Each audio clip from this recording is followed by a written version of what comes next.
ओम नमो भगवते वासुदेवाय।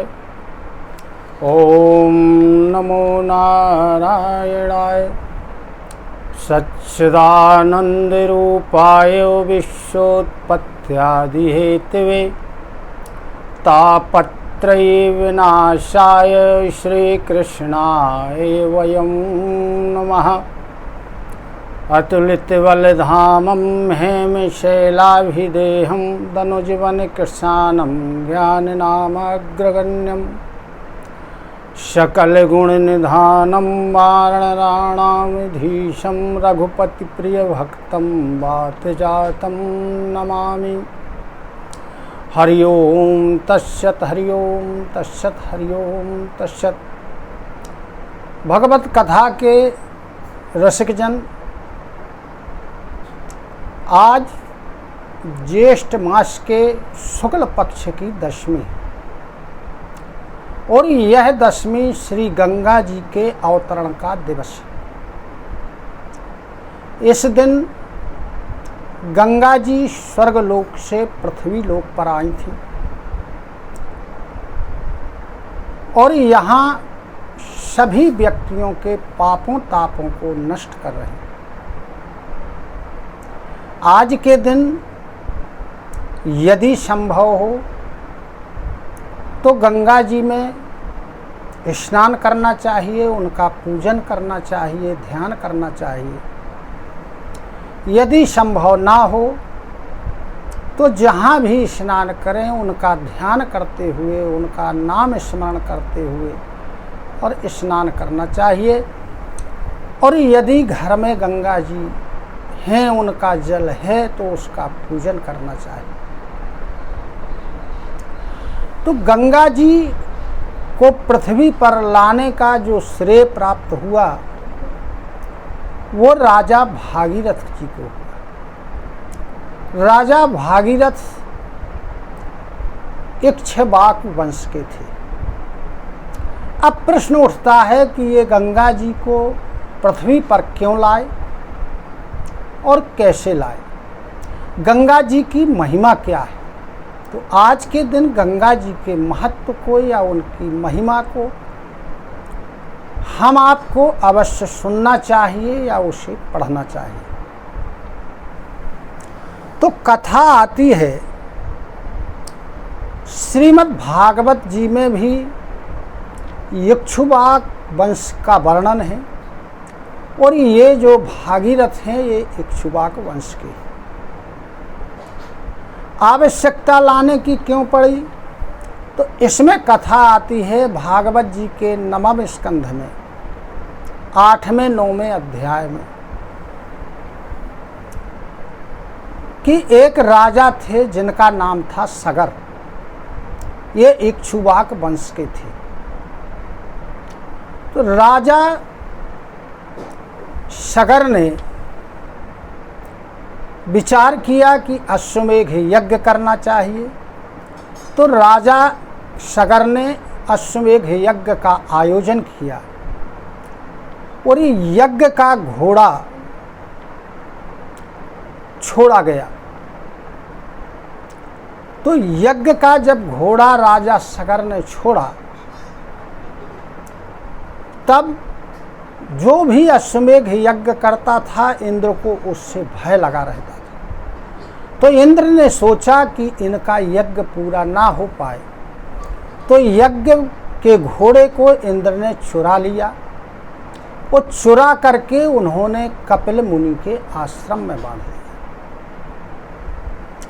क्योंकि इन्होंने विचार किया राजा इंद्र का कि जो भी घोड़ा लेने आएगा वो ये समझेगा कि कपिल मुनि ने घोड़े को पकड़ा है, तो वो कपिल मुनि से बातचीत करेगा और जिसके कारण कपिल मुनि क्रोधित होकर उसे श्राप दे देंगे।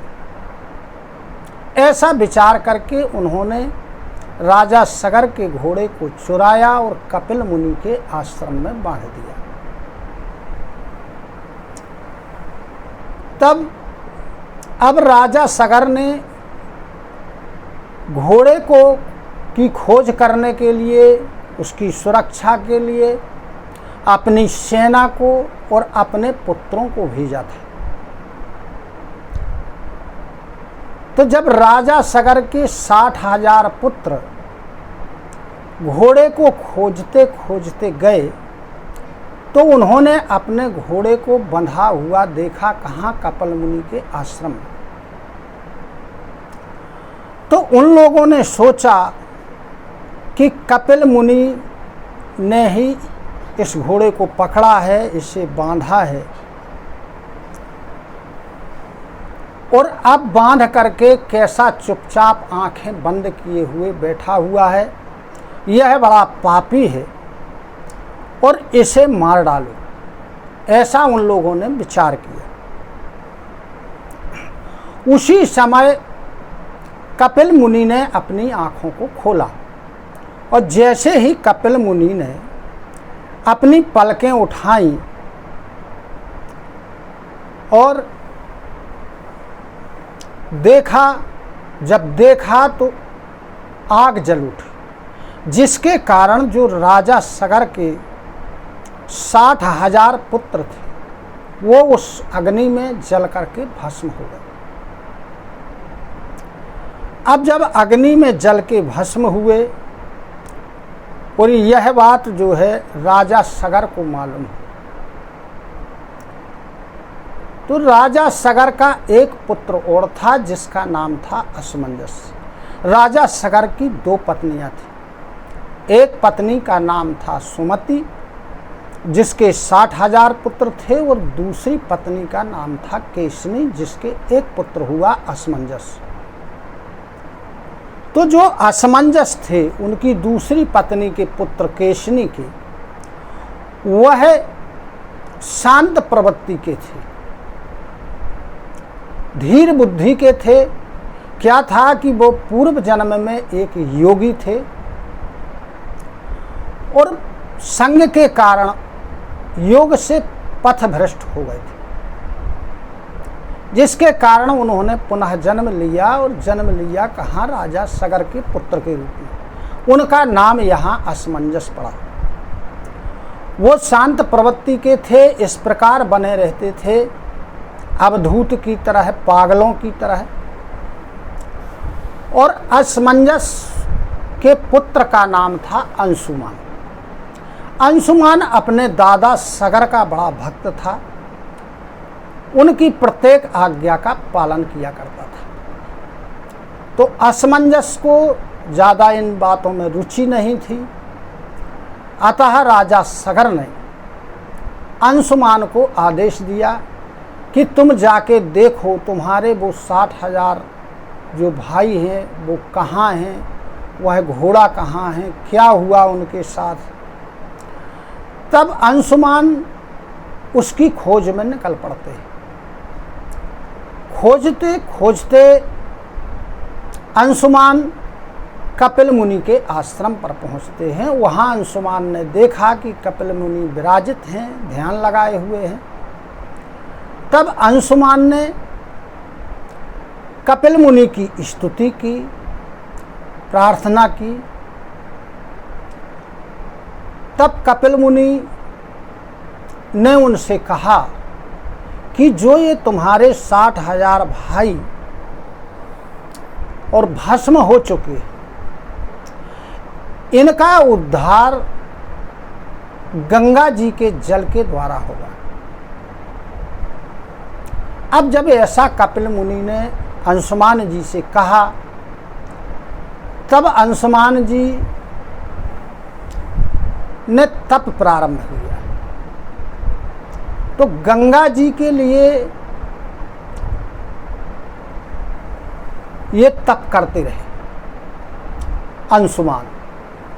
अंशुमान तप करते करते इनका सारा जीवन व्यतीत हो गया, लेकिन यह गंगा जी को लाने में सफल नहीं हुए। अब अंशुमान के पुत्र हुए दिलीप कुमार। तो दिलीप कुमार ने भी काफी तप किया, प्रयास किया, फिर भी वो गंगा जी को लाने में सफल नहीं हुए। अब दिलीप कुमार के पुत्र का नाम था भागीरथी। अब भागीरथी ने गंगा जी को लाने के लिए तप किया, बड़ा घोर तप किया भागीरथ ने। तब गंगा जी प्रसन्न हुई, उन्होंने भागीरथ को दर्शन दिए। तब भागीरथ ने सारी कथा गंगा जी को सुनाई और गंगा जी से प्रार्थना की कि आप पृथ्वी लोक पर चलें और जो मेरे भाई कपिल मुनि के श्राप के कारण या उनकी क्रोधाग्नि से जल गए हैं, उन्हें जो है उनका उद्धार करें। तब गंगा जी ने कपिल मुनि से कहा कि मैं पृथ्वी पर नहीं जा सकती। तब भागीरथी ने कहा कि इसका क्या कारण है। तब गंगा जी भागीरथी से कहते हैं, कोपि धारयता वेगम पतन्त्या मे महीतले अन्यथा भूतलं भित्वा नृपेयास्ये रसातलम। गंगा जी ने कहा भागीरथी से कि हे राजन, जब मैं स्वर्गलोक से पृथ्वी लोक पर गिरूंगी तो मेरा इतना तेज वेग है कि मैं पृथ्वी को फोड़ती हुई रसातल में चली जाऊंगी, इसलिए मैं पृथ्वी पर नहीं रह सकती। पहला कारण। दूसरा कारण उन्होंने कहा कि दूसरा कारण यह है कि मैं यदि पृथ्वी लोक पर जाती हूं तो जो मृत्युलोक के लोग हैं ये अपने पापों को मुझ में धोएंगे और फिर मैं उन पापों को कहां धोऊंगी, ये दूसरा कारण है। तब राजा भागीरथी ने गंगा जी से अनुनय विनय की। उन्होंने कहा कि हे माता, जिन्होंने लोक परलोक धन संपत्ति स्त्री पुत्र की कामना का संन्यास कर दिया है, जो योगी लोग हैं, परम तपस्वी लोग हैं, वो भी आप में स्नान करेंगे और उसमें स्नान करने से आप पवित्र होंगे। इसलिए जो पापियों का पाप आपके ऊपर लगेगा, वो अपना पाप आपके वहाँ धोएंगे तो उस पाप को नष्ट करेंगे। जो योगी लोग, तपस्वी लोग आपके जल में स्नान करेंगे, उससे वह पाप धुल जाएंगे। तब गंगा जी ने कहा, ठीक है, आप विचार कर लो और इसका उपाय खोजो कि मैं पृथ्वी पर रुकूंगी कैसे। अब राजा भागीरथी ने भगवान शिव को प्रसन्न करने के लिए शिव जी की तपस्या। अब जब शिव जी को प्रसन्न करने के लिए राजा भागीरथी ने तप किया, तब शिव जी कम समय में ही प्रसन्न हो गए, क्योंकि शिव जी सबसे जल्दी प्रसन्न होने वाले देव हैं। तो जब शिव जी प्रसन्न हो गए, तब राजा भागीरथी ने अपना जो उद्देश्य था श्री शिव जी से निवेदित किया। शिव जी तैयार हो गए कि स्वर्गलोक से जब गंगा जी गिरेंगी तो मैं उन्हें अपने सिर पर ले लूँगा। शिव जी ने विचार किया कि भगवान के चरणों से निकली हुई गंगा जी को मैं अपने सिर पर तो धारण करूँगा। तब शिव जी तैयार हो गए। जब शिव जी तैयार हो गए अपने सिर में गंगा जी को धारण करने के लिए, उनका वेग सहन करने के लिए, तब राजा भागीरथी ने फिर गंगा जी से कहा कि अब आप मृत्युलोक में पधारिए, इस पृथ्वी पर पधारिए। तो शिव जी अपने सिर पर आपको धारण करेंगे, जिसके कारण आप रसातल में नहीं जा पाएंगे। गंगा जी ने जो दो कारण पृथ्वी पर न आने के बताए थे कि एक तो मैं पृथ्वी को फोड़ती हुई रसातल में चली जाऊंगी, उसका भी उपाय खोज लिया राजा भागीरथी ने। और जो दूसरा कारण बताया था कि जो मृत्युलोक के लोग हैं वो अपने पापों को मेरे जल में धोएंगे, जिसके कारण मैं अपवित्र हो जाऊंगी, तब मेरे पाप कहाँ धुलेंगे। उसके लिए बताया कि जो योगी लोग थे वो जब आपके जल में स्नान करेंगे तो आपके पाप धुल जाएंगे। दोनों समस्याएं हल हो गई। हल होने के बाद गंगा जी पृथ्वी पर आने के लिए तैयार हुई। अब गंगा जी स्वर्गलोक से पृथ्वी लोक में गिरी तो शिव जी के सिर पर पधारे। वहां शिव जी की जटाओं में गंगा जी विलुप्त हो गए।